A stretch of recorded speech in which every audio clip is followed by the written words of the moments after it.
Good evening. Today we continue our daily reading of the Word from 1 Kings chapter 7. As always stated prior to reading, get to a church that has Bible study or Sunday school where the Word can be broken down and shared with you for an easier understanding.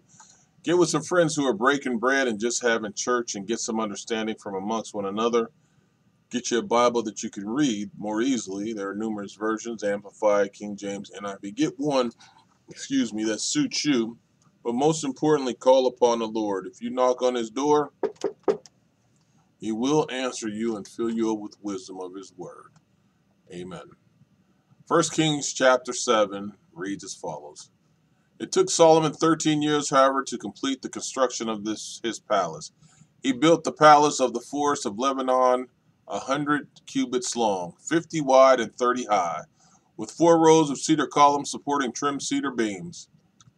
It was roofed with cedar above the beams that rested on the columns, 45 beams, 15 to a row. Its windows were placed high in sets of 3 facing each other. All the doorways had rectangular frames. They were in the front part in sets of 3 facing each other. He made a colonnade 50 cubits long and 30 wide. In front of it was a portico, and in front of that were pillars and an overhanging roof. He built the throne hall, the hall of justice, where he was to judge, and he covered it with cedar from the floor to ceiling. And the palace in which he was to live, set farther back, was similar in design. Solomon also made a palace like this hall for Pharaoh's daughter, whom he had married.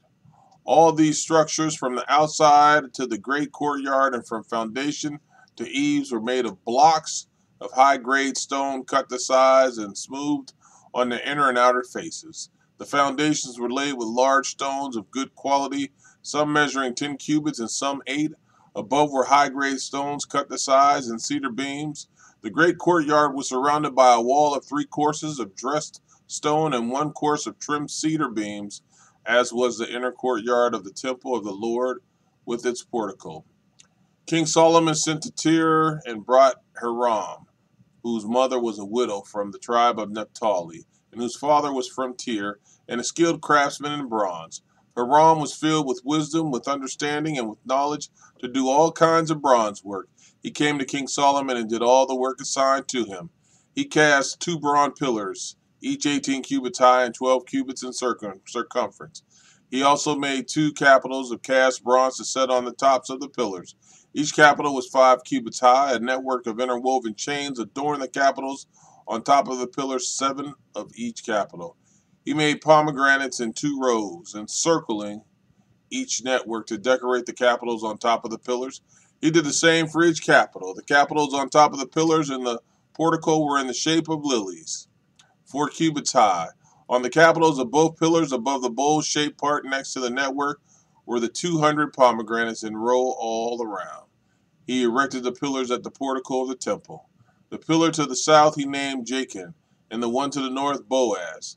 The capitals on top were in the shape of lilies, and so the work on the pillars were completed.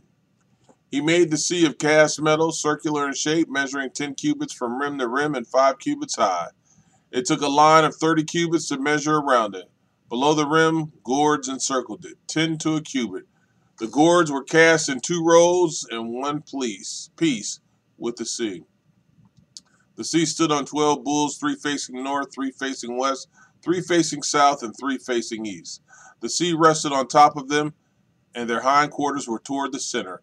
It was a handbreadth in thickness, and its rim was like the rim of a cup.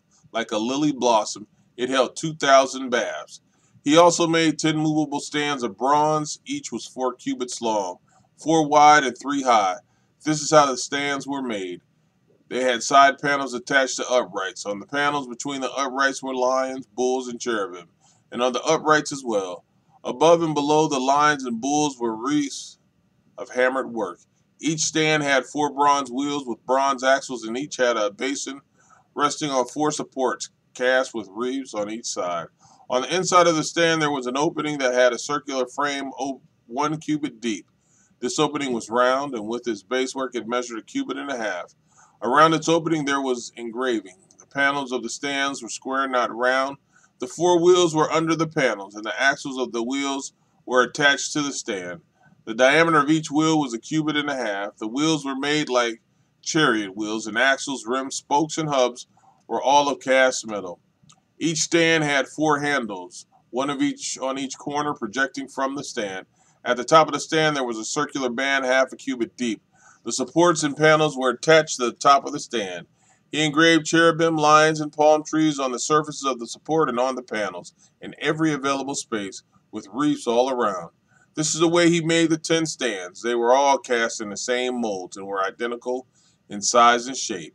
He then made 10 bronze basins, each holding 40 baths and measuring 4 cubits across, 1 basin to go on each of the 10 stands. He placed 5 of the stands on the south side of the temple and 5 on the north. He placed a sea on the south side at the southeast corner of the temple. He also made pots and shovels and sprinkling bowls. So Hiram finished all the work he had undertaken for King Solomon in the temple of the Lord: the 2 pillars, the 2 bowl-shaped capitals on top of the pillars, the 2 sets of network decorating the 2 bowl-shaped capitals on top of the pillars, the 400 pomegranates for the 2 sets of network, 2 rows of pomegranates for each network decorating the bowl-shaped capitals on top of the pillars, the 10 stands with the 10 basins, the sea and the 12 bulls under it, the pots, shovels, and sprinkling bowls. All these objects that Hiram made for King Solomon for the temple of the Lord were of burnished bronze. The king had them cast in clay molds in the plain of the Jordan between Succoth and Zarethan. Solomon left all these things unweighed, because there were so many. The weight of the bronze was not determined. Solomon also made all the furnishings that were in the Lord's temple: the golden altar, the golden table on which was the bread of the presence, the lampstands of pure gold, 5 on the right and 5 on the left in front of the inner sanctuary, the gold floral work and the lamps and tongs, the pure gold basins, wick trimmers, sprinkling bowls, dishes, and censers, and the gold sockets for the doors of the innermost room, the most holy place, and also for the doors of the main hall of the banquet. When all the work King Solomon had done for the temple of the Lord was finished, he brought in the things his father David had dedicated, the silver and gold and the furnishings, and he placed them in the treasures of the Lord's temple. Amen.